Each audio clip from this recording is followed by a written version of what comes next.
Key West, Florida, early 1976. A convicted cocaine dealer rents a car and disappears before his sentencing, vanishing like a fart into a gentle spring zephyr. The only trace of him ever found was his rental car, abandoned in a Miami parking lot just weeks later. From there, the trail went cold. Despite years of searching by authorities, countless tips from the public, and even t-shirts asking whatever happened to him, nobody has ever been able to prove what became of him. Even now, in the golden jubilee of his disappearance, nobody can say for certain whatever happened to the man known around town as El Jefe, the fire chief of Key West, Bum Farto.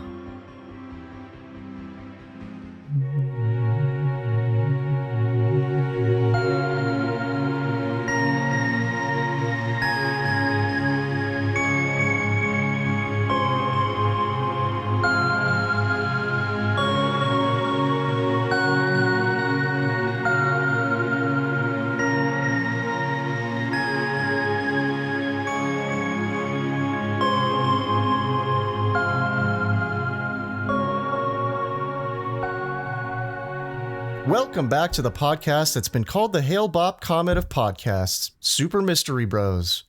My name's Nate, and back with me again is a man I went to high school with, Kyle. Kyle, what's going on, man? Not much, Nate. How have you been? It's been a while since we've recorded an episode. Yeah, it's been several months, but I do want to kind of plug our YouTube channel. So I've been recording YouTube videos of myself talking about stuff, kind of free form. So if anybody is interested, go check that out. I know we don't put out too many episodes anymore, but I'm trying to make that change. So anyway, Kyle, what I want to tell our listeners is that you're going to be going into this one completely blind. You know absolutely nothing about this case prior to actually going in and reading it with me. So are you excited? I am very excited. A little nervous. It's the first time we've done it this way. I mean, I usually do very little research and pre-reading, but this time it is now a record 0%. No research, no pre-reading of anything. I've barely even spoken to you about what we're going to be talking about. So yeah, gonna fly blind. Yeah, actually, the reason we're doing this is that I feel like the ignorance is the fog of war in this situation. So I think it's going to make things a little bit more interesting, you know, and we're probably going to hear Kyle mispronounce more words than usual. So anyway, coming back to the YouTube thing, though, Kyle, I just want to put it out there. If you ever want to record a video of yourself talking about anything you want that's, you know, mystery related, you're welcome to post on there, too. I appreciate that, but I'm kind of shy and weird about putting my face on the interwebs. That's understandable, man. So tonight, we're going to tell you a story about a firefighter. Kyle, did you know that over 77% of our audience is firefighters, according to our most recent analytics? I did not. That's very impressive. You literally can't make this shit up, man. Anyway, are you ready to get into this one? I am ready, man. Hit me with it. Let me ask you a question, dear, sweet, handsome, or beautiful listener. If you were out on bond but potentially facing decades in prison, what would you do? Throw yourself at the mercy of the justice system and pray for a minimum sentence? Maybe take a few karate lessons before reporting for sentencing? Start learning how to sleep on your back? Or would you quietly exit stage left, flee, and never return for sentencing? If the latter, where would you go? Mexico? Canada? Detroit? This is the exact dilemma the subject of tonight's story faced. But before we get ahead of ourselves, Kyle, why don't you introduce us to the city where this all takes place? Sounds good. We begin our story in the breezy coastal Florida town of Key West, a place widely known for its swaying palms, bikini babes, turquoise waters, and dumb tourists who willingly pay $15 plus tip for a margarita. Today, Key West is a hub of upscale tourism and booming nightlife, a place where many a snowbird flocks in order to get a third-degree sunburn in December, packed full of old people who haven't worn socks in over a decade, and young people who believe that taking dozens of pictures of themselves sitting on a beach in front of a sunset for Instagram is a replacement for having a personality. Key West is the kind of place where some might say that the line between pillar of the community and criminal scumbag has been a little fuzzy at times. Being the southernmost city on the continental United States, it happens to be geographically closer to Havana, Cuba than it is to Miami. Miami being a city which honestly would be a better backdrop for the story had it happened to take place in the 1980s. Therefore, it may not surprise you to learn that Key West has had some issues with drug smuggling over the years, serving as a convenient hub for rogues and scoundrels slinging South American narcotics to hard-working North Americans. Theoretically, if you had hopped in a time machine and went back to Key West in the mid-1970s, you might wonder why so many people in Key West were walking around with t-shirts that read, "Where is Bum Farto?" Which would theoretically beg the question, whatever happened to Bum Farto? But before we get too far ahead of ourselves here, in order to understand whatever happened to Bum Farto, we have to understand who Bum Farto was. Why was he missing? Who was looking for him? Is he okay? So let's hop in our time machine and take a journey back in time to the genesis of our story.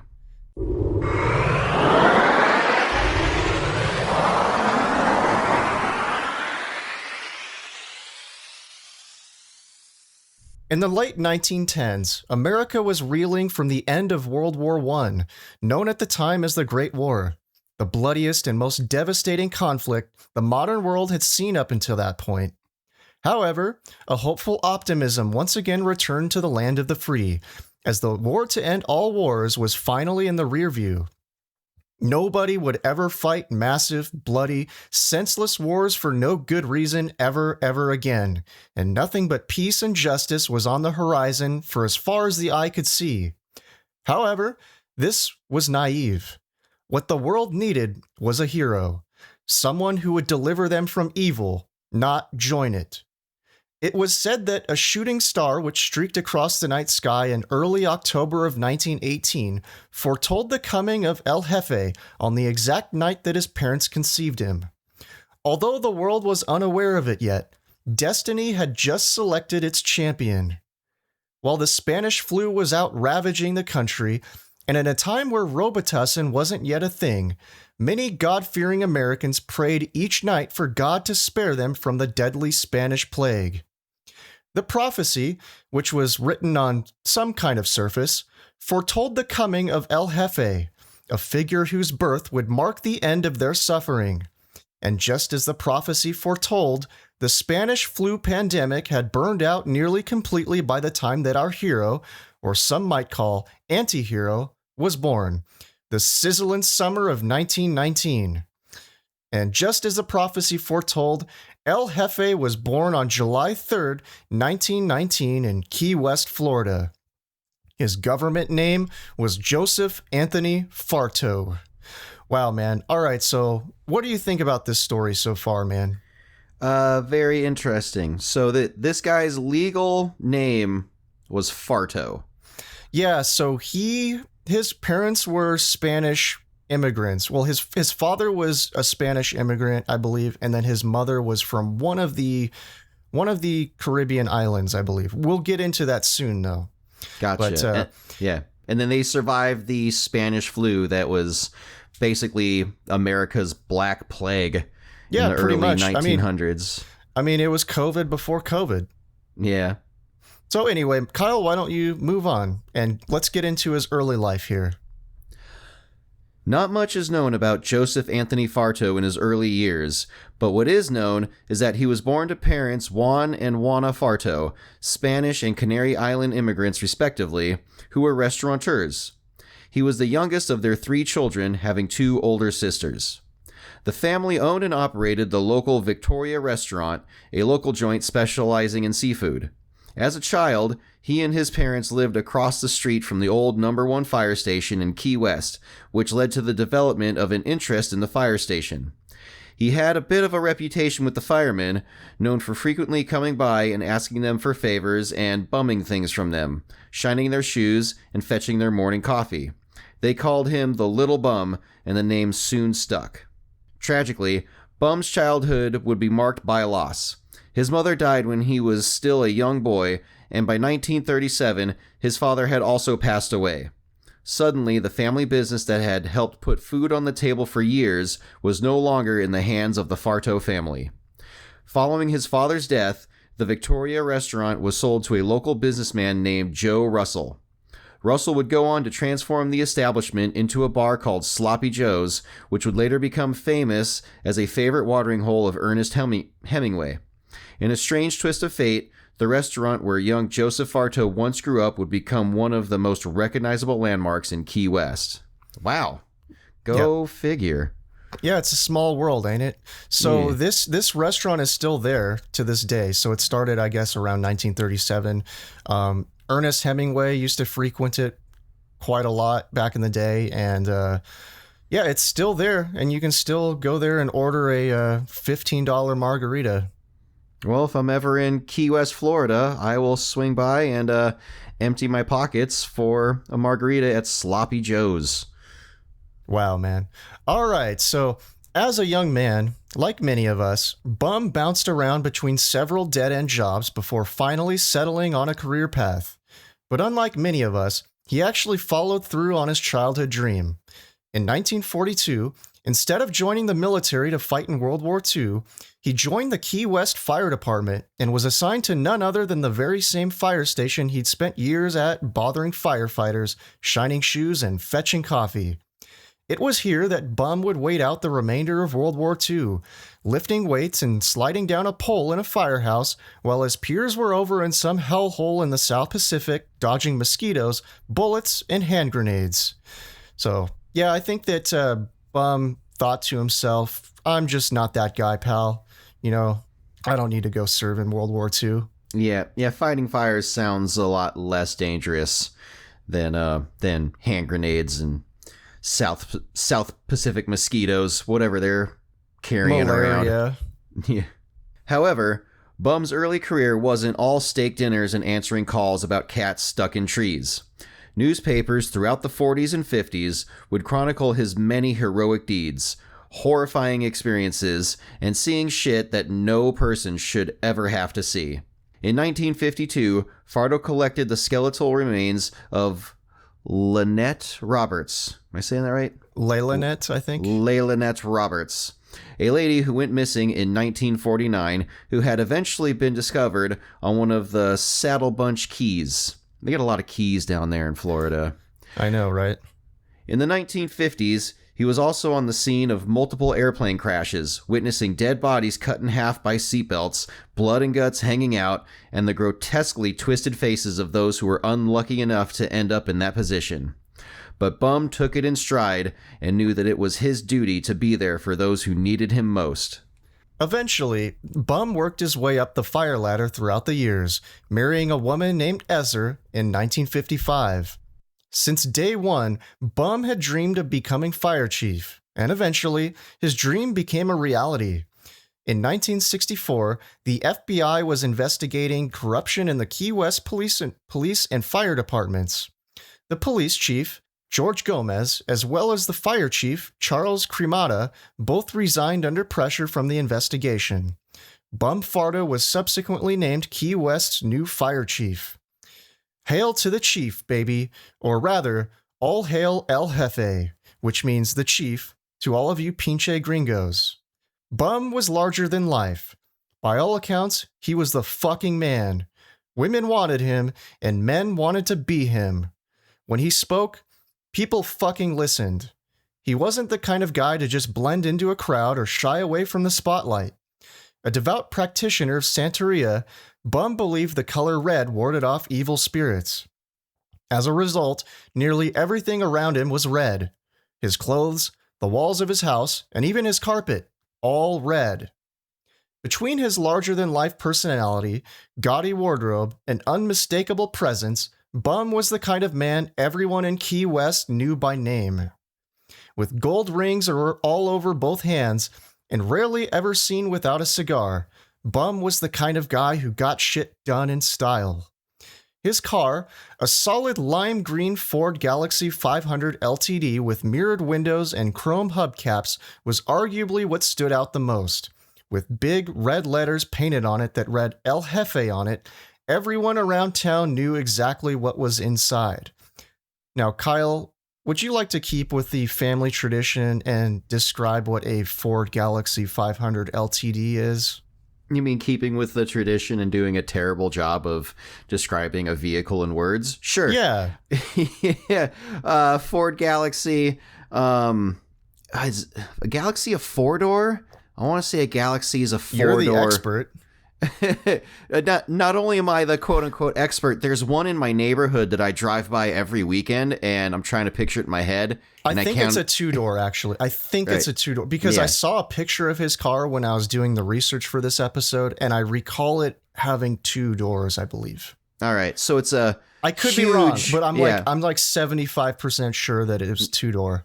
Yeah, but it's like a huge two-door car, right? Yeah, like the size of like a Cadillac, like an old Cadillac, wide, boxy, hard lines. I want to say it's something that looks like the old cop cars from like cop movies, kind of like that style. That's a good comparison, actually. Yeah. I'm pretty sure all the old cop cars in the movies were mostly Ford Falcons, but still, same thing, two-door, boxy, hard lines. Yeah, but there's one just a couple blocks from my house. I see it every weekend, and with my memory, I still not 100% sure how many doors it has on it. But I'll tell you what, it's not two. It's not lime green, and it doesn't say El Jefe on it. Yeah. So about the El Jefe thing, all the sources that I could see talked about El Jefe being painted on it, but I saw a picture of it taken from kind of like the rear left fender of it, so I could see the license plate area and then the left side of the car, if that makes sense. Yeah. I didn't see anywhere that said El Jefe on it unless it was like on the hood or on the right side of the car maybe, but everywhere said it said El Jefe on it, but I didn't see El Jefe. All right. But I did see the lime green Ford Galaxie, and it had like two little red lights on top of the roof. Oh yeah, because he was police, or he was fire chief, so he could have his little gumballs up top, so he could roll up onto fire scenes. Yep, exactly. So with this guy being superstitious about the color red, and all of his clothes and the walls of his home and his carpet are all red, why is his car that he uses for official fire business apparently lime green and not firefighter red? I have no idea. I thought the same thing, and I don't know. Maybe he just likes the color green from an aesthetic point of view, Yeah, or he just like really wanted to stand out. Or his red clothes are enough to ward off the evil spirits, which gives him some flexibility with his car, Yeah, I guess. But I mean, of all the colors to choose, especially if you're going to use your vehicle for official fire business, because you said he has the red lights on top. So that leads me to believe that he goes to scenes. To pick a car that's not red like all the other fire trucks, especially when red is your favorite color in the universe. I don't know. It is weird, but yeah, definitely stands out. All right. Are we going to keep rolling? Let's keep rolling. Bum was not one to rest on his laurels and do the absolute bare minimum to collect his paycheck. According to an article on keysweekly.com written by David Sloan, Bum Farto would go on as fire chief to revolutionize and modernize the fire department, upgrading all of their equipment to top-of-the-line gear and even installing a system that could speed dial his home phone number from the fire station with the push of a single button, telling reporter Mike Powers in 1966 that, quote, "I answer all fire calls," end quote. That was pretty cool. Yeah, it's pretty high tech for the time. Yeah, speed dial back in the 60s? Yeah. According to the same article, Bum was fire chief during a time when arson was frighteningly common in Key West, having dealt firsthand with some of the city's worst fires in history.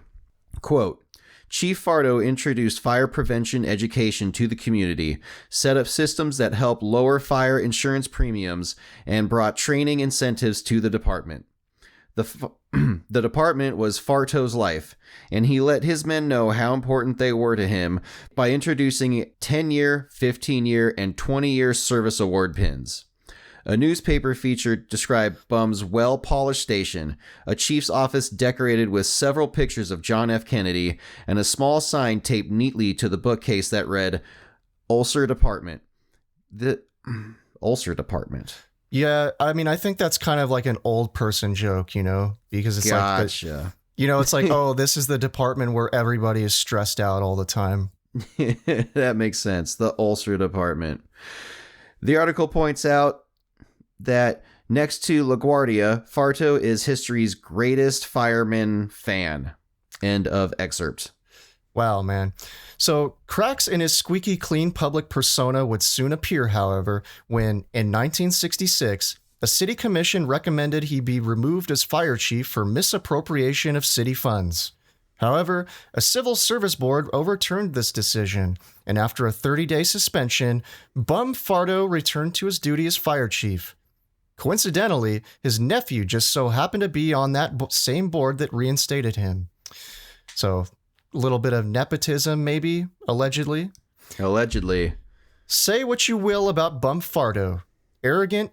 Perhaps. Shady? Yeah, but many would argue that his many good deeds outweighed any amount of shadiness he may have been engaged in. Weird? I mean, just look at him. But despite the earlier shot over the bow, it wouldn't be long before Bum would choose to fly too close to the sun. As we mentioned earlier, Key West in the 1970s was as if it were in its own little bubble. Rules were made not to be broken, but bent and ignored from time to time. Being the southernmost tip of the United States and an island far off of the mainland, many people seem to simply forget about certain laws or quietly pretend to forget they existed. Many residents believe that nobody was watching as millions and millions of dollars worth of illegal narcotics began to flow into the country via Key West. When all of that cocaine and dubage began flooding onto the streets of Miami, however, Florida's governor, Ruben Askew, couldn't stand idly by. He tasked the Florida Department of Law Enforcement, in conjunction with the DEA, to put an end to these drug trafficking scum once and for all. They called it Operation Conch, a high-level operation designed to ensnare as many Key West drug dealers as possible in one fell swoop. As many of us are aware nowadays, side hustles are becoming more and more popular, as a regular 9-to-5 might simply not be enough to make ends meet. Luckily for us, we have many options now. Uber Eats, Uber, Grubhub, Instacart, DoorDash, Lyft, Airbnb, Fiverr, eBay, and many others. But back in Bum Farto's time, they didn't have all of that fancy technology that you spoiled young people have nowadays. Back then, you had to actually conduct business with people face to face instead of having an app do it all for you. With all the time Bum Farto spent trying to prevent the city from catching on fire, hardly any time was left to do a side hustle. So Bum decided to do what many other people in the city were doing: sell dope. Not only was Bum selling drugs, which was highly, highly illegal in the United States at this time, but he was doing it right out in front of the firehouse he was stationed in.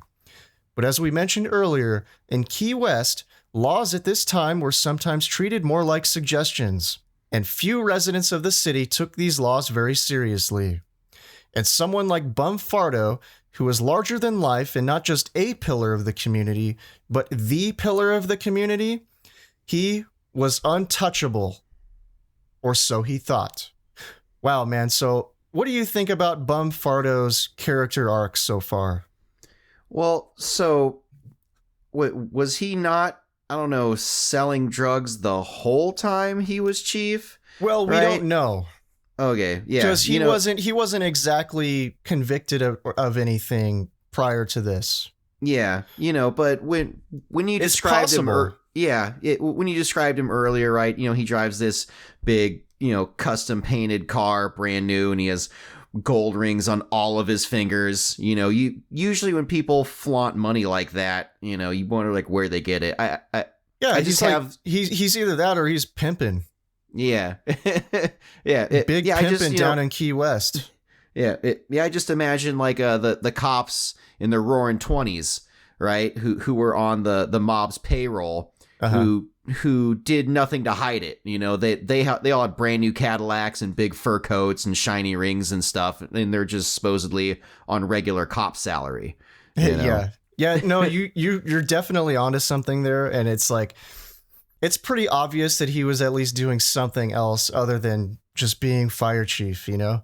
Yes. Act 2, The Downfall.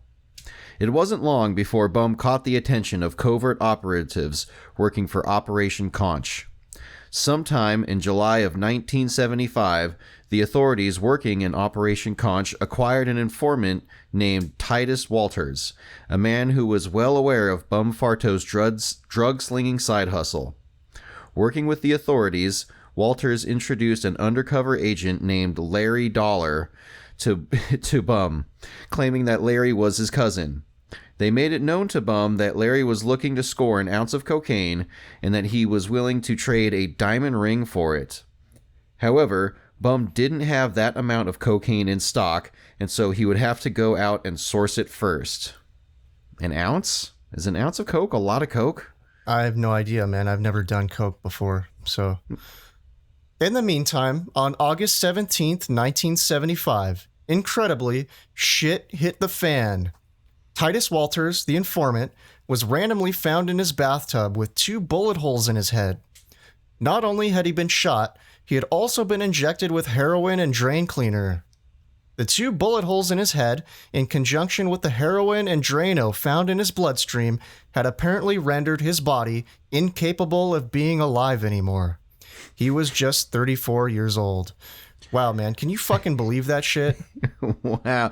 Heroin and drain cleaner. I wonder what that combo does to you. Why would he inject drain cleaner into himself, man? Doesn't he know that's bad for him?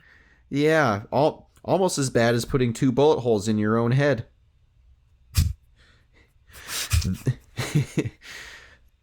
This news, however, didn't seem to faze Bum Farto's cool island temperament, as he went on to make a good faith marijuana deal with Larry Dollar in late August of 1975, and just days later, on September 3rd, 1975, the cocaine deal was finally conducted.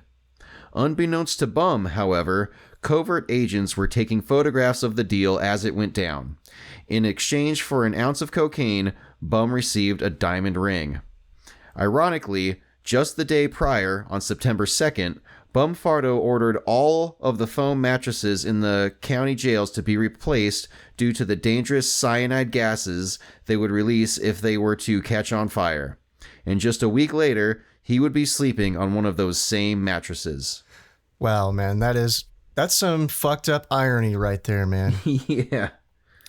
On September 9th, 1975, Bum Farto was finally boxed in and arrested at his home. The jig was up. It was over. The cops had the high ground. His lime green Ford Galaxy was towed away, and he was thrown in the slammer without passing go or even collecting $200. Bum Farto, the man who spent decades of his life serving the people of Key West and protecting them from fire, was now caught red-handed selling poison to them. Bum was merely the first of 28 drug dealers who became ensnared in Operation Conch. Among the others who were caught up in it was the city attorney, who also happened to be the son of the police chief.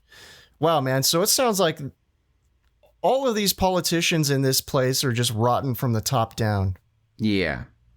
You know, I don't know much about drug dealing, but, you know, when you watch, you know, the movies and the TV shows, it usually goes that way. You know, I don't know where it starts, but if the drug dealing persists in a community for so long, then the pillars of said community are also propping up the drug trade because they're all getting rich off of it. Yeah, and it's going to all come crumbling down eventually when it attracts the attention of somebody that's higher up.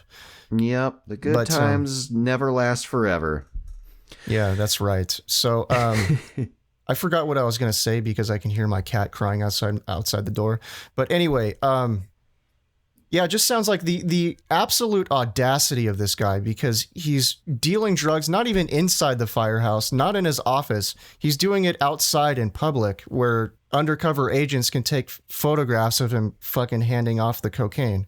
It's like the absolute stupidity or the arrogance of this guy. It's arrogance. He is El Jefe, right? Yeah. He is the chief of all of Key West in his eyes. He can do whatever he wants. He didn't think twice about just slinging coke out in the open. Yeah, unbelievable. So let's move on. Despite being arrested for some very serious charges, Bum was able to get out on bond until his trial, which was in February of 1976. However, the historical record goes oddly cold here. Perhaps the time between September of 1975 and February of 1976 is chronicled inside of someone's book, but for the life of us, we could not ascertain what Bum was doing during those 4 to 5 months. Was he suspended from his duties as fire chief? Were his days spent in a constant state of dread as a lengthy prison sentence loomed over him like a storm cloud that hovered over him at all times? We just don't know. But what we do know is that come February of 1976, Bum's trial would begin. Unfortunately for Bum Farto, his trial was pretty cut and dry. The jury found him guilty of 1 count of selling marijuana and 2 counts of selling cocaine after only 30 minutes of deliberation. Bum Farto was shocked and horrified when he heard the verdict. He was now facing a sentence of anywhere from 15 to 31 years in prison. Wow, that seems steep for 1 count of selling pot and 2 counts of selling coke, especially because it doesn't give like a weight, like an amount. Yeah, I mean, this was the 70s, Yeah. It seemed like maybe people were caught for this kind of stuff a lot less often, but when they were caught, they were really made an example of, Yeah, 15 to 31 years would make quite the example for anyone wanting to sling dime bags on the street. Yeah, I'll say, man. So you may be thinking to yourself, dear sweet listener, that this was the end of the line for our hero, or anti-hero, depending on what you think about him. Convicted, facing decades in prison, and finally out of options. You might be thinking that Bum was fucked, and he went on to spend years as somebody's prison wife. Not so fast, buddy. Just days later, while still out on bond prior to his sentencing, he told his wife Ezer that he had some business to conduct out of town. He then rented a car and quietly drove off into the beautiful Caribbean sunset. The rental car, a Pontiac Le Mans, was found abandoned in Miami several weeks later. There have been no confirmed sightings of Bum Farto ever since. Wow, man. So would you like to keep with the family tradition and describe what a Pontiac Le Mans is? I don't know what a Pontiac Le Mans is off the top of my head. Can you just make something up? Just, Pontiac Le Mans looks like a sexier Ford Galaxy. We're going to have our producer fact check that later. All right. So hold up, though. So this dude was found guilty, right? Uh-huh. And then they still let him go on bond before locking him up. I thought the deal was once you went to trial, if you were found guilty, that they just drug you away right there. So I am not a legal expert by any means, right? But the way that I understood this is that if you're out on bond, you're out of jail until you actually get sentenced, right? So you get found innocent or guilty in the trial, and then you have like a separate sentencing hearing. So it's like after you get sentenced is when you actually go to prison. Gotcha. Yeah, so he was in that like transition period between being found guilty and going to a sentencing hearing, and that's when he dipped out. Yeah, it seems like a bad practice, because if you're the kind of person that can afford to be out on bond awaiting your trial, right? If you have your trial and you're found guilty and they still let you go, like maybe it's not that they let you go. It's just when you're out on bond, you pay the bond amount, which is usually it's usually a really high amount, so that if you do run, they keep the money at least, right? You're out all of that money. But I think, like I said, I am not a legal expert by any means, but do you get that money back if you do show up to your sentencing? I believe you do, right? Or at least some of it? I have no idea. I do not know. I think that's the incentive to actually show up to your sentencing, unless you're bum farto and you're facing 31 years in prison, and which is, up until the end of your projected lifespan, right? Yeah. So it's like, what do you really have to lose? Yeah, and it sounds like Bum was doing pretty well financially already. So like whatever the bond cost, if you still got a nice little nest egg, you can use that to flee the country. Flee to wherever, man. Yeah, or wherever, get your fake passports. And, I'm pretty sure there was no TSA back in the 70s. Yeah. Yeah. So why don't you move on to Act 3, man? Act 3, Aftermath. The disappearance of Bum Farto became huge news around town. Almost immediately, business-savvy locals began hawking t-shirts that read, "Where is Bum Farto? Whatever happened to El Jefe?" And even, "The answer is bums away." I don't like that one. That sounds stupid as fuck. What is... The answer is bums away. Is that like a boomer joke or something? I don't get it. I don't know. I know bombs away, like dropping bombs from an airplane, but the answer is bums away. I don't get that one. I don't know. That's maybe over my head, man. Yeah, the answer is bums away, as in he left. Which, I mean, duh. I don't know. The stupidity. Oh, of maybe it that's what it is. The answer is that he's away. Yeah, but of course he's away. He's not here. No one can find him. The stupidity of it is what makes me giggle. That's gonna fuck with me for the rest of the day, man. Put a pin in that one. We'll come back to it. All right. Shirts like these began to be worn around town by locals. To those in the area, the disappearance of Bum Farto was like their own version of D.B. Cooper. Everyone had their own opinion on the matter and were die-hard in their theories. Locals eagerly spoke to reporters and gave their own 2 cents on where Bum Farto went off to. Local 29-year-old Tom DeBays said, quote, "I think he's wiped out because he knew too much. Probably dumped overboard from some shrimp boat," end quote. David Johnson, a repairman who worked at the local La Concha Hotel, said, quote, "Bum Farto is definitely alive and well and living in Spain. I noticed one time Manny James, who was Farto's defense attorney and co-defendant, walked in here with a Farto t-shirt that said, 'Bum is alive and well in Spain,'" end quote. So we gotta at least brush against that really quick. So Manny James was Farto's defense attorney and his co-defendant. So Bum Farto let a co-defendant be his attorney. That seems so fucking weird to me. Also, if Farto was found guilty, his co-defendant was not found guilty because he's walking into a business with a t-shirt that says "Bum is alive and well in Spain." Okay, so what's funny is that Operation Conch, they rolled up about 30 people, and as far as I understand, Bum Farto was actually one, or if not the only person that got caught up in that sting operation that actually got convicted. So like they basically arrested about 30 people in this operation, and Bum Farto, he was either the only person who got convicted or one of the only ones. Wow. Yeah, so I guess Manny James got off, and he was seen wearing this t-shirt that said "Bum's alive and well and living in Spain." What do you think about that t-shirt? Well, let's just address the elephant in the room. It's not clever, it doesn't roll off the tongue like the other ones do. Bum is alive and well in Spain. It's too matter of fact, I don't like it. To me, it seems like a red herring, right? It could be.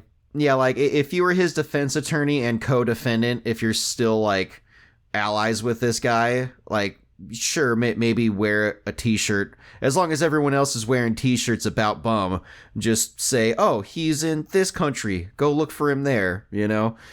So you think that they're trying to throw off the authorities by wearing a shirt like that? It's a loose theory, yeah. Yeah. Anyway, let's move on. Others, meanwhile, seem to not really give a shit. Jennifer Smith, a local 22-year-old at the time, told a reporter, quote, "He's back living it up in Cuba. He's back anywhere. Who knows? Who cares?" End quote. Police Captain Larry Rodriguez famously said, quote, "We used to have a flyer of Bum Farto's wanted poster posted in the squad room, but somebody tore it up. Everybody here knows what he looks like anyway, so we didn't put up another one." End quote. Eventually, Bum's wife Ezer was able to get him declared legally dead in 1986 so that she could collect his pension and insurance policies. The legend of Bum Farto has made its way into many forms of media since, including the Jimmy Buffett song Landfall, in which he sings the lyrics, quote, "Bums down in Quepos," end quote, implying that he fled to Costa Rica. Bum Farto, the musical, which was a musical, also came out in 2021, which honestly sounds god-awful, and you couldn't fucking pay me enough to see that shit. You would have to strap me into a chair, Clockwork Orange style, to fucking watch that. With your eyelids pried open and someone just putting eye drops into your eyes. And I would just be screaming at the top of my lungs the entire time to like drown it out. Because it's ruining Beethoven for you. Oh, God. What? They made a musical about this guy? This dude's name was Bum Farto. Dude, El Jefe of all of Key West for more than a decade, he could have chosen any other name. Well, like, he's been going by Bum ever since he was a little kid. That was his like nickname, and it stuck. And I guess to him, it doesn't matter. Like, he's the fucking man, you know? He's the only one who can pull that name off, you know? You are correct. All right. It's like Huggy Bear, you know? The pimp from Starsky and Hutch. You have to be... If you're so fucking cool, like, you can have the dumbest name ever and still make the dumb name be cool. You know what I mean? I do know what you mean. That makes sense. So, anyway, why don't you move on? Act 4. Theories.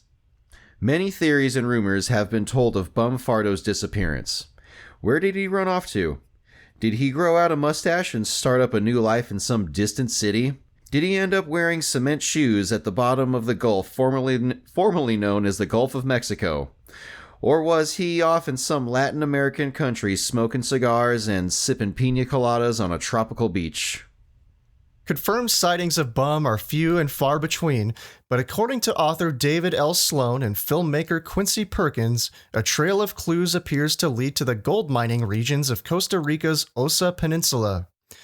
Using records obtained through the Freedom of Information Act, the pair discovered that the FBI had received multiple reports placing Farto in the coastal town of Golfito. Throughout the late 1970s and early 1980s, investigators were repeatedly tipped off that Bum was living somewhere in the area. One source claimed to know exactly where he lived. Another reported seeing him driving around town in a white Toyota Jeep. A white Toyota Jeep. Is that like a Lamborghini Ferrari? I don't know. Maybe it's just a Toyota shape like it's like a 4x4 or something, Jeep. maybe? Toyota Jeep. Anyway, perhaps most intriguing of all, an FBI document suggests that Farto may have even appeared at the U.S. Embassy in San Jose to renew his passport. Wow, okay, so that all of that shit is big if true, but the big question is if, or I guess the key word is if. The key word is always if. Speaking of which, if these reports are accurate, it would mean that El Jefe successfully slipped through the government's fingers and spent at least part of his life living comfortably in Costa Rica rather than behind bars. But despite the rumors, tips, and alleged sightings, investigators were never able to conclusively prove where Bum Farto ended up.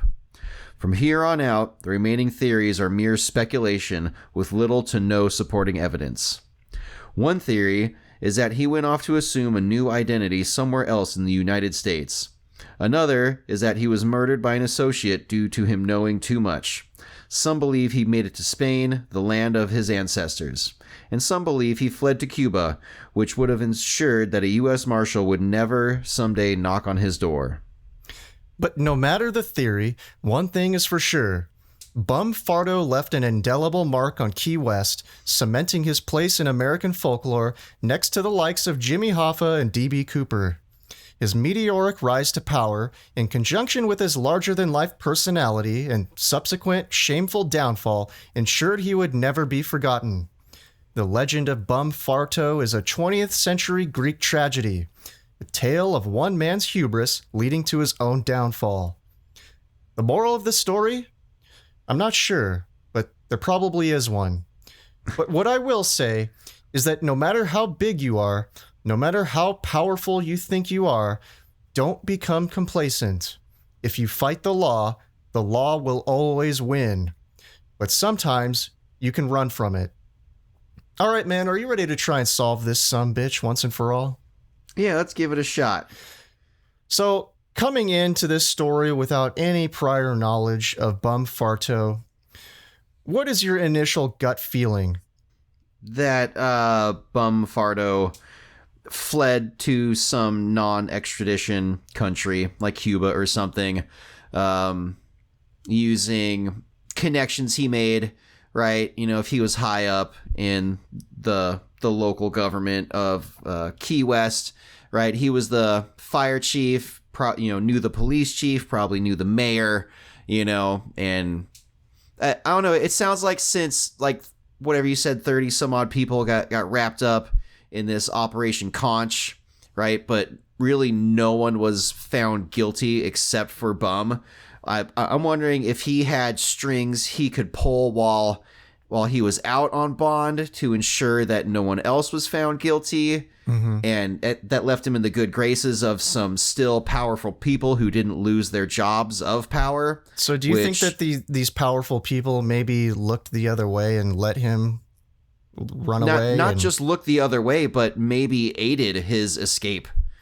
Well, how much aid do you think he would need in his escape, especially from Key West? I mean, I'm not saying that you're wrong, but I'm just trying to understand the logic here. If he's got the ability to just rent a car and drive off, he's free to go anywhere he wants until his sentencing. What help from the local authorities would he possibly need if he's going to drive off into Miami and then vanish? Well, if you've been found guilty, even if you're out on bond, like, aren't you supposed to stay in country or potentially even in state? I've seen that in movies before. Of course, yeah. But he ran away. We know he ran away, so he doesn't care about that. But that would be what you would need help with, right? Is like a fake ID or getting on a boat or a plane to leave the country without your name or ID, throwing up flags to the law enforcement. But this was the 70s, man. It's not like when you go to let's say, for example, if he fled to the Mexico border, they're not going to like run his identity through a computer and arrest him right on the spot. They're just going to look at his ID and let him through, Dude, even when we I've been to TJ a few times, right? Back when I lived in San Diego, it's just they look at your driver's license and they fucking wave you through. Imagine how lax it would be in the 1970s. Yeah. Yeah. I don't know, but that's what I was thinking, is he would have needed some help, right? If he's been found guilty, you're right. Maybe no computer system. I don't know. No, I mean, I'm not saying you're wrong, but I'm just throwing it out there. Like, what do you need help with? I mean, putting myself in his shoes, just rent a car, abandon it. I guess he could have had help somewhere in Miami, because we don't know where he went to after Miami, and what transportation did he take once he got to Miami? Could he have taken a Greyhound bus? Could he have stolen a car? Could he have met some connection that he had in Miami who agree to hide him for a while, or I Well, don't know. going with your theory that he didn't need help, you could just get out of your rental car, walk 1 block, and hail a cab, and the cab would take you to the airport. Yeah, airport or Greyhound station, Amtrak, I don't know.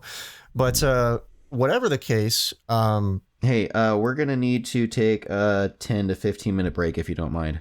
oh, okay. Yeah, sorry about that. I will be right back. Sorry about that, to bring our discussion to a screeching halt. Well, after we were so rudely interrupted by Kyle's bowels, where were we?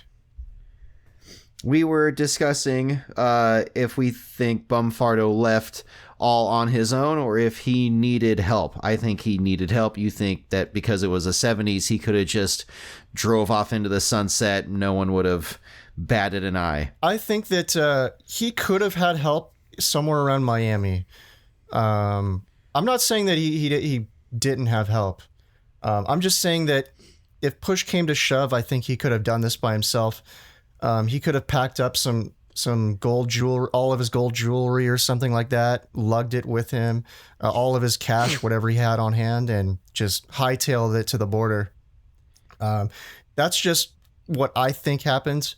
And you know what's kind of funny is before I actually dug into this story and I just started reading just some very like surface level stuff, I was like, I bet he went to Costa Rica. That was like my instant gut reaction. And then digging into the story more, it's like, oh, wow, they actually traced him to Costa Rica.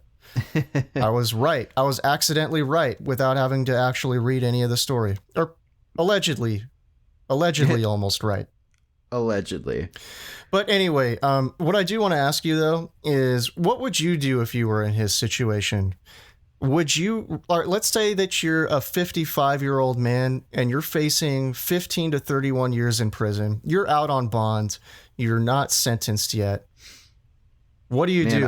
What's your game plan? Do you just accept your fate and allow yourself to get sentenced, or do you make a run for it? You make a run for it, right? It's looking like you're going to spend most likely the rest of your life in prison. So if you run and fail and you get caught, what are they going to do? Extend your sentence, right? It won't matter if you're in prison the rest of your life anyways. So I guess you could get out early, though, if you're, well behaved in jail. You could get out maybe. I don't know how it would work, but okay, let's say like if you behave yourself and you get the minimum sentence, you're out in like 5 years. Okay, 5, you're 60. But if the judge decides to, you're not sure what the judge is going to do. The judge might give you the maximum sentence, and then you're there, even with good behavior. Let's say that you're in there for a minimum of 15 years. So it's really a crapshoot. Yeah. And, you're... No pun intended. Yeah. And you're used to being a pillar of the community. You are El fucking Jefe, of Key West. Yeah, fuck that, No, especially, if I was a guy like that, if I had the money, if I had the connections, at 55 years old, I'd be like, yeah, fuck you. I'm out of here. I'm not going to prison. What do you think? What do you think about the theory that he got offed because he knew too much? It's plausible because, if you're selling coke down in Miami, I mean, he's got to be getting it from somewhere. There's going to be an eventual tie back to the cartel, and they don't like loose ends, So See, that's the reason why I'm sorry to interrupt you. Go on. No. That's fine. I'm just saying that is plausible. That they picked him up from whatever rent a car he was in.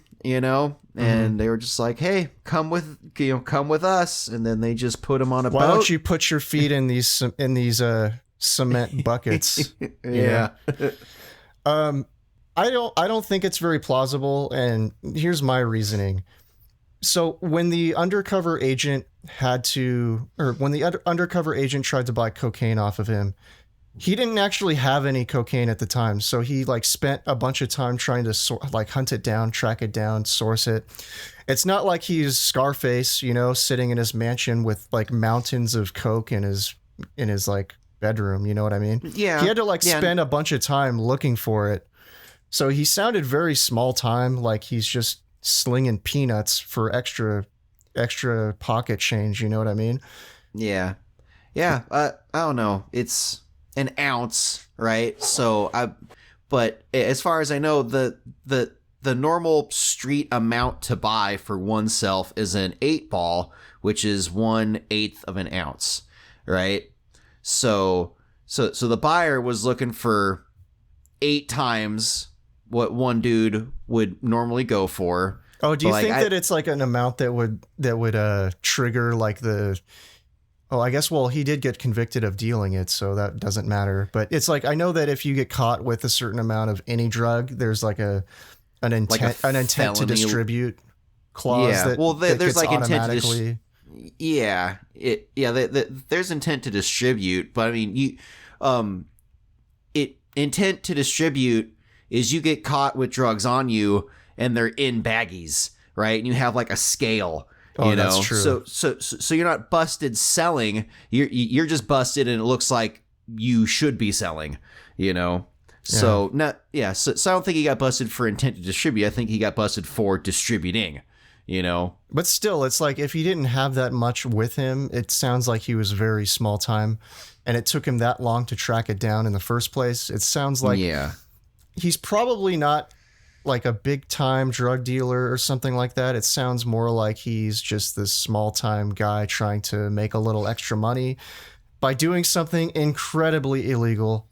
Yeah. And the absolute arrogance of this guy to think that he could get away with that forever. And doing it in plain view right outside the firehouse too. It just blows my mind. Yeah.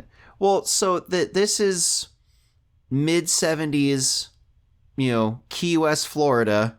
You know, maybe coke to these locals wasn't a big deal. Like maybe no, it definitely was wasn't. It wasn't. You know, I remember reading something where there was a quote from somebody. I can't remember who it was, but they said that during this time, selling coke selling coke was comparable to shrimping or something like that. I mean, from like a morality standpoint, you know.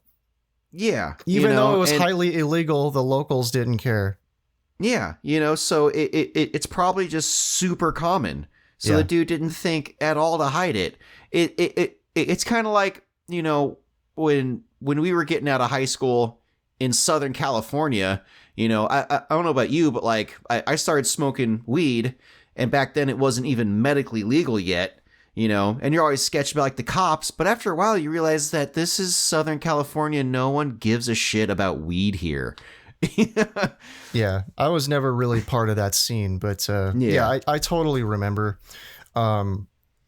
It's like even though during that time it was still a felony, I think, right? Was it like a felony if you got caught, or was it just a misdemeanor? I don't remember. I'm pretty sure it was just a misdemeanor, you know, again, under like a certain amount, you know, I don't know like what the amount was, but like I had been busted multiple times by police officers, different jurisdictions, you know, even Border Patrol, right? Multiple times with small amounts of weed on me or paraphernalia, you know, bong, pipe, whatever. And it was all just taken from me. And then they just told me to fuck off, you know, no ticket, no arrest, no court, no nothing. Yeah. Well, anyway, let's try and solve this once and for all. You know, what separates us from the millions of other shows that are like us is that we actually tell our listeners what happened. So, what do you think? What happened to Bum Farto, man?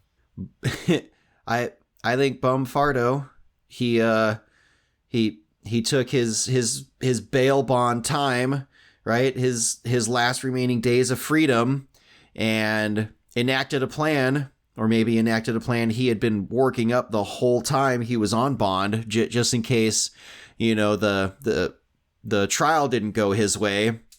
And then as soon as he walked out that courtroom with a guilty verdict, but still free to rent a car, he was like, I'm fucking out of here. And he had a place to go. You know, this was not, you know, just shot from the hip. I think that the moment he got wrapped up, he started making phone calls and sending letters, and he had something in place. He had a place to go. He had people to get him there. He had money stashed aside, and then he just took an early retirement in some South American country. Which country? Costa Rica. I like the sound of Costa Rica. You know what? I'm going to have to agree with you. I'm going to 100% agree with you. And I'm going to say he fucked off to Costa Rica and he lived out the rest of his days in Costa Rica. I read that they declared him legally dead in 1986, but that would have put him only at 65, around 65, no, 67. I think that's a little too premature to declare him dead. I think he was definitely living well past 1986, but I think that he fucked off to Costa Rica. I think that I'm going to go with my original gut. Before I read anything, I was like, I bet he went to Costa Rica. And then that's the place where the FBI actually got tips about him in. So I'm like, I'm going to put two and two together. I'm going to say he went to Costa Rica and he lived out a wonderful life by him, maybe not by himself, but he lived a pretty nice life on the Pacific coast of Costa Rica. And he was driving around that Toyota Jeep and Toyota Jeep. And he lived out the remaining, I'm going to say he passed away in the mid 90s and he lived a badass life in Costa Rica. What do you think he would have done for work? I don't think he would have. I think for being chief for so long and being the kind of guy that can afford a lime green Galaxy and gold rings on every finger, right? And like also it sounds like completely revamping his fire station and other fire stations. Like it sounded like the dude had money to burn, right? And Costa Rica, I'm guessing, probably cheaper to retire in than the States. He probably had enough socked away to where he could just go there and retire. Right on. Last question. Bum Farto, hero or villain?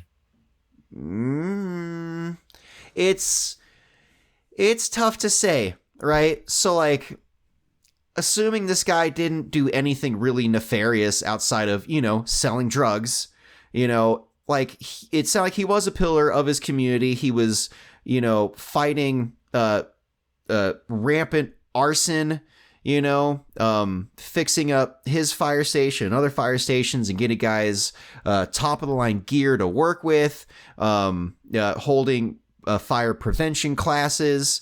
It sounded like he was actually making Key West a better place. And if the vast majority of the local population in Key West was doing coke just because that's what everyone did, I don't think he was making it a worse place by slinging small amounts of it. Well, I think he was making it a worse place, but it's more like adding one more drop of piss into a piss bucket. You know what I mean? So it's like technically you are making it worse, but you're not making it that much worse, right? But what I will say is that Bum Farto sounds like most historical figures, nuanced, not completely good or bad, but with he's a mixed bag of good and evil, yin and yang, that sort of thing. An extremely nuanced person. I can accept that he did a lot of good things for the Key West Fire Department, but on the other hand, completely shady. A very shady person. Yeah, willing to engage in a lot of underhanded stuff behind the scenes. Yeah. So, yeah, but by the book, yeah, bad guy. You broke the rules, you got caught, and you didn't even serve the punishment they were going to give you. Also, but I think another true label to give him would be local legend, Oh, local legend. That's unquestionable. Yeah, local hero. Well, hero depending on how you view him. I don't think everyone's going to think he's a hero, but legend, I think that's indisputable. Yeah, local legend for sure. I mean, yeah, even the police chief was like, yeah, we had his wanted poster up and someone tore it down. We don't need to put another one up because everyone in Key West and all the cops, we all know what the guy looks like. We've all met him. We've all hung out. Yeah. Yeah. Well, is there anything else you want to go over here? Are we gonna say that he went to Costa Rica and that's that? we're going to say that he went to Costa Rica. But one more thing I do want to add before we get out of here. Just yesterday, some coworkers are asking me, what are you doing this weekend? And I said, I'm recording a new podcast episode. And they're like, what's it about? And I was like, all I know is it is about the disappearance of Bum Farto, right? And that's all the info I had, plus one picture that you shared with me of him. And let's be honest, that was not a savory photo of Mr. Bum Farto. So like, I would have never guessed that this guy was any sort of pillar of any community, let alone like a fire chief, like especially with a name like Bum Farto. I thought it was just going to be another oddball, the pooper, the mad pooper of Pine Creek, just something definitely not. Yeah, so I'm pleasantly surprised by actually how much depth there was to this Bum Farto case. Yeah. Well, anything else you want to go over? No, I don't think so. Well, you got any apologies, shout outs, or clarifications you'd like to make before we go? I do have a shout out. Do you remember one of our favorite taco shops of all time, Jefe's in Bay Park? Of course. Yes. So Jefe's, the owner and founder, Jesse, tragically passed away a couple weeks ago in a wrong way collision on the freeway in the early morning hours. I don't know who was at fault or who was going the wrong way, but I knew Jesse by face. A dude I used to work for in San Diego, Big Dave, he put in the TVs and the security cameras in JV's, and he introduced me to the owner, right? And we went to JV's like twice a week for years, Yeah. So I knew Jesse by face, he knew me by face. He seemed like a great guy, and I just wanted to give a shout out to Jesse of JV's. Best burritos in San Diego and possibly the universe. I mean, Yep. I was thinking about this last night because I had a feeling you were going to shout him out today. And I was trying to think of a place that has a better burrito than JV's. And the only contender that I can think of was Rico's up in Encinitas. But Rico's, the Justin burrito. Yeah, but I think that place is gone now. I think it's either gone or it's renamed. But, I haven't been back in San Diego since 2017. So, has it been that long? It's been that long, man. So, Wow. like, I don't, and as time goes on, the less and less motivation I have to go back because it's going to be like this trip down memory lane where everything's changed and different. And I don't know if I want to go through that. That sounds like a traumatic experience. It might be, but JV's is still there.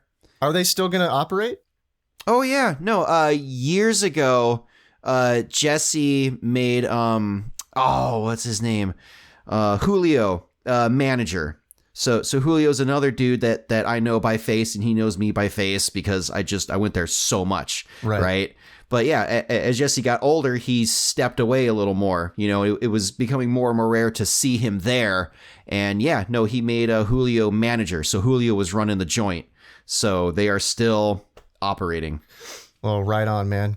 So anyway, I'd like to just give a shout out to anyone who's went over to the YouTube channel and liked, subscribed, and given a thumbs up to any of my videos. And I guess anyone else who's given me a thumbs down and or left me a nasty comment, thank you. So head over there if you haven't already, though. All right, man, I think it's time to get out of here. Like sands through the hourglass, so too are the minutes of our podcast. But don't fret, dear listener. We'll be back again to breathe new life into an old mystery next time. Remember, folks, the truth is out there, somewhere in the ether, and through our powers combined, we'll solve that sumbitch once and for all. This is Super Mystery Bros.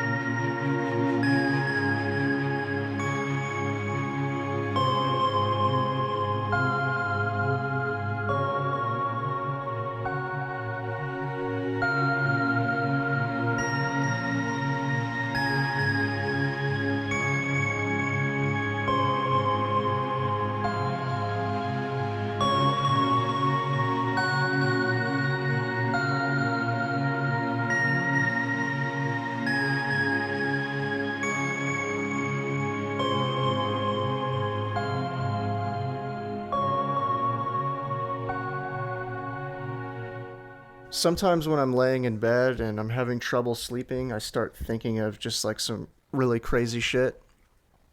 And I was thinking of like I was like writing a movie script in my head, and I wanted to parody like Top Gun Maverick with like some elements of Star Wars in it as well. But it's about an East County bro. Do you know like the did they still have East County bros? You know, the guys who drive those lifted ass trucks and they wear like the spy wraparound sunglasses and I'm sure they do. I'm sure desert bro culture is still alive and well in in El Cajon and beyond. you know the guys who fucking drive around with lifted trucks with suspensions that cost more than the truck itself, and they Yep. blast POD and Trapped and all of that really shitty early 2000s rock. Yeah. I'm sure they are still there. I'm sure their kids are the next generation who are driving around in the lifted trucks with whatever their new style is and whatever their music is. But yeah, I'm sure the desert bro culture is alive and well in East County, San Diego. Why do you ask? No, I've just like I was just wondering whatever happened to those people, like if they're still around or you know, or if they went the way of like emo kids, you know, like emo kids vanished. I mean, Well, is the bro culture, is that still a thing, or is it, you know? it's probably not as like widespread and prevalent. You know, I'm sure people clean up and try to like conform to society to get better jobs and things. You know, Yeah. but you're still gonna have the holdouts out there. You know, I'm sure there's still people walking around dressed like they did in high school with their black emo tight ripped pants and black band shirts and eyeliner and black fingernails, but that's probably only assuming that whatever job they have allows that. Yeah, that's true. You can feed and house yourself looking But like I was just that. thinking like there would be this movie about this aging East County bro who's like 45 years old. He's got like a backwards fitted Fox Racing hat on. He's got like some like old spy wraparound sunglasses that he never takes off during the entire movie. They're just permanently like stuck to his face. And he just like drives around in his like lifted ass like 2003 Toyota truck with like a suspension system and wheels that cost more than the rest of the truck. Yup. And then like he's driving down the 52 like a total asshole. And he gets into a wreck, right? And like he's laying like busted up on the ground dying, and his son, like runs through the like the crowd of paramedics and stuff, and he's like holding his dad, and his dad, it's like a parody of the end of Return of the Jedi where Darth Vader's dying, and Yeah. he's like, I want to look at you. He's like, I want to look at you with my own eyes. And he takes And then the he sunglasses takes the off. sunglasses off, and it's just like this fucking badass like sunglass tan. Like the rest of his face looks like a fucking catcher's mitt, like a like an absolute catcher's mitt. And then like the shape, like the sunglass tan just like reveals just perfectly pristine skin, like a 20-year-old guy's skin. Yeah. Yeah, dude, I was thinking about that. The moment you said wears glasses that he never takes off, I wanted to interrupt you and be like, hey, but at the end he has to take them off, right, to show like the world's gnarliest raccoon tan. God damn. I was like thinking of this movie script in my head, like some aging East County bro, and he's like, man, you remember when we used to go out to Glamis and we used to tear shit up? He's like talking to his friend who's also like 45, and it's like, yeah, man, I remember. They're sipping Tecatis out in like the fire pit behind his house. Making motorcycle noises. Yeah. Just blasting Trapped. Do you remember that shit? And like POD, just that Yep. fucking god awful music from the early 2000s. I fucking loved Headstrong when it first came out, man. Oh my god, that was the dumbest fucking song ever. That's the East County bro anthem, dude. I just imagine this guy just like blasting that on loop while he drives down the 52 like an asshole, just like weaving in and out of traffic and like tailgating people like 3 inches from bumpers. It's dude. Headstrong is the only song in the whole movie. It's it's the sole soundtrack. Every time there's background music or foreground music, it's Headstrong by Trapped. And Headstrong is the actual name of the movie. Awesome.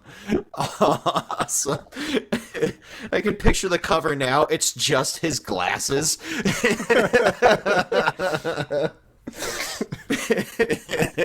And they've got to be those like old style spy wraparound sunglasses with like the glossy finish on it. Yeah, glossy black plastic, huge amount of plastic on the frames. Yeah. Just like it really impedes your peripheral vision while you're driving.